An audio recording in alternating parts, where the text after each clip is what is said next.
Hello दोस्तों, कैसे हो आप लोग। उम्मीद करता हूँ स्वस्थ होंगे, मस्त होंगे। आज हम आप लोगों के लिए एक बहुत बढ़िया देवी गीत का वीडियो लेकर आ चुका हूँ। जैसे कि आप लोग देख पा रहे हैं थंबनेल में, आज हम इसी गाने के बारे में आप लोगों से बात करने वाले हैं।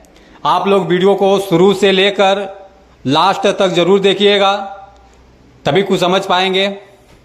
चलिए वीडियो को शुरू करते हैं। नमस्कार दोस्तों, मैं हूं सतीश और आप देख रहे हैं भोजपुरी बूढ़ हंगामा। भोजपुरी लेटेस्ट अपडेट पाने के लिए आप लोग भोजपुरी बूढ़ हंगामा चैनल को सब्सक्राइब कर लीजिए। जो भी भोजपुरी गाने रिलीज होते रहेंगे आप लोगों को इस चैनल के माध्यम से देखने को, सुनने को, जानने को मिलेगा। आप लोग फुल सपोर्ट कीजिए। आज हम जिस गाने के बारे में आप लोगों से बात कर रहे हैं, फाइनली ये गाना रिलीज हो चुका है। मीना म्यूजिक चैनल से गाना रिलीज हुआ है। बहुत अच्छा चैनल है, आप लोग जाइए इस चैनल पे सर्च कीजिए, गाने को देखिए।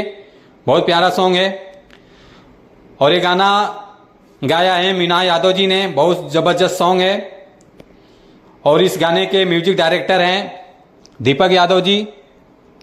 रिकॉर्डिंग हुआ है लवली स्टूडियो जौनपुर से। इस गाने के राइटर हैं ब्रिजेश बेदर्दी जी हैं, जो कि ये मेरे भाई हैं। बहुत अच्छे गाने लिखते हैं और आप लोग जरूर इस गाने को देखिए, इस गाने का सपोर्ट कीजिए, इस गाने को ज़्यादा से ज़्यादा शेयर कीजिए। Thank you.